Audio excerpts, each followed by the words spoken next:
Devastation on the Nation is churning its way through the USA and Canada, and they are hitting Texas hard, including a Memorial Day stop in Laredo, Texas at Ole Number 2. One of the bands making a ton of noise on that tour are Washington, D.C.'s own Gloom. We've got Bill Calomiris here on the phone. Bill, what is up? Hey, what's going on, man? Hey, did I say Not your too name? much. Did I torture your name there? Yeah, dude, you totally brutalized it. It's Calomiris. Calomiris. So you know what? That sounds more death, though. Calomiris. There you go, man. Whatever sounds a little more brutal. How's the tour been so far? Dude, it's been great, man. We are lucky enough to be on the bus with Cryptopsy and hanging out with those guys and everybody else on the tour. I mean, it's great, man. Everybody's so nice, and the shows have been good. Crowd reception has been good and all that kind of stuff. So we're really happy. Well, everywhere I look, you guys are referred to as blackened death metal. How would you describe your sound? Shoot, I don't know. I mean, it definitely has black metal and death metal in it, but I think I don't know, I'd say kind of a groove-oriented metal. It's like a multi-genre mix of metal. Yeah, I mean, you hear a lot of different elements in y'all's stuff, and I mean, I notice with death and black metal bands, some of the fans, and really some of the critics for that matter, there's almost like a rule book of kind of what should and should not be part of this style of metal. Do you think that kind of that rigid view ever holds metal bands back? Oh, absolutely. I mean, that was the whole purpose of Gloom from the beginning, was to bring individual influences to the table and just kind of do something we wanted to do. I think all of us have played in single genre bands, from like black metal to brutal death metal, tech metal, thrash, all that kind of stuff. And it's just, after a little while, it just gets contrived. You know what I mean? Right. Yeah. So I was watching this Neil Young documentary recently, and he said something like, how many sentimental songs can you write before it just becomes another song? Right. You know what I mean? And it like loses the meaning. And when you have a band in metal specifically, people care about the genre. They want to know. And if the word death is anywhere near it, there's this kind of expectation of brutality, and it almost becomes kind of like an arms race in terms of who can be the most brutal. Does that expectation ever come into play when you're composing anything? Well, I mean, it's always in the back of our minds, I think.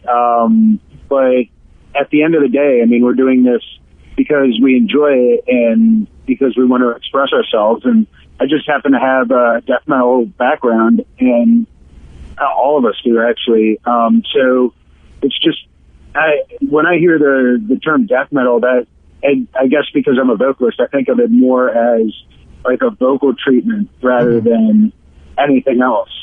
So, yeah, I mean, when you listen to some of the gutturals and stuff like that on the new album or the old stuff, like, oh, it's death metal, and then you hear the highs, oh, it's black metal, it's just like, I don't know. There's no reason to try to pretend to be one or the other. It's just, where we come from and what we like playing, and, you mentioned your vocal style, and I mean, it's just fucking amazing what you guys are able to do. My question is this: how do you figure out that you're good at that? It seems like something that you wouldn't just come across, that ability to go guttural and then go really high. Like, at what point did you figure out, like, holy shit, I can really do this? Oh, well, honestly, like, it's just like a lot of like self-criticism, at least I know what I think sounds good, and I can sit back and listen to a recording I've done and be like, okay, well, I'm not making the mark here, here, and here. So I work on those things and then come back to it. I mean, it's just a matter of practice, like anything, playing scales on any instrument or, practicing your paradiddles or anything like that. I mean, it's really just like developing a skill set over time. What would you say is kind of like the biggest misconception that people out in kind of like the quote unquote regular world have about like death or black metal bands? Yeah, I could go on about this forever. I'd say most of them have to be about like lyrical content or like personal habits or personal traits or anything like that. I mean, especially like lyric wise, I don't write, I don't even watch horror movies. I can't watch horror movies. This shit scares me. So I just write about stuff that affects me, so like, personal relationships. I mean, I think all of my lyrics are about personal relationships. And like, if I tried to write some brutal stuff or, you know, some horror-based gore kind of thing, that would be disingenuous. It's not honest. And I think that's really what we're interested in doing is playing music that's honest to us, and writing lyrics that are honest. Yeah, so. Absolutely. It's raised some eyebrows that a band like Gloom, who you guys are just releasing your first full-length album, that you have a slot on such a killer card as Devastation on the Nation. Do you guys ever feel like the pressure to prove yourselves? Oh, absolutely. Every single night. And I feel like if we didn't put that pressure on ourselves, we wouldn't be treating this opportunity with the respect that it deserves.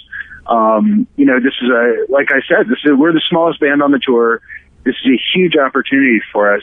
And if we weren't, you know, sitting back and analyzing what we did after every single show to make it better the next show, then we wouldn't be doing ourselves justice, we wouldn't be doing Gloom justice, and we wouldn't be doing Devastation on the Nation justice. Absolutely. So, as I said, you guys, your debut full-length record coming out here June 2nd. Has there been anything that stood out to you that's really different on this album as opposed to some of the EPs you guys have put out?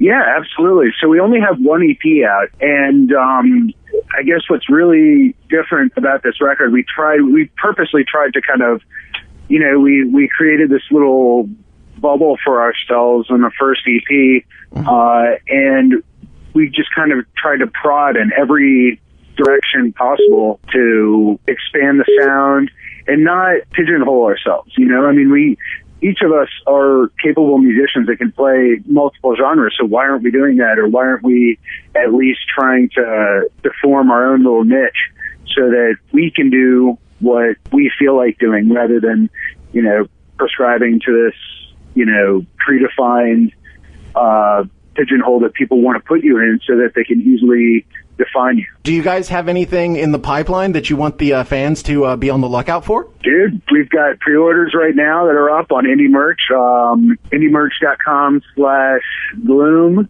We've got, we'll be starting shooting music videos in Texas, actually, for one of the songs off our full length called Not. Well, the full length is Solaris, but the song is Not. And, yeah, you've just got like a whole bunch of stuff that we're doing. So check us out on Facebook, facebook.com/GloomDC. You guys will see a bunch of new videos and pictures and stuff like that from tour posted.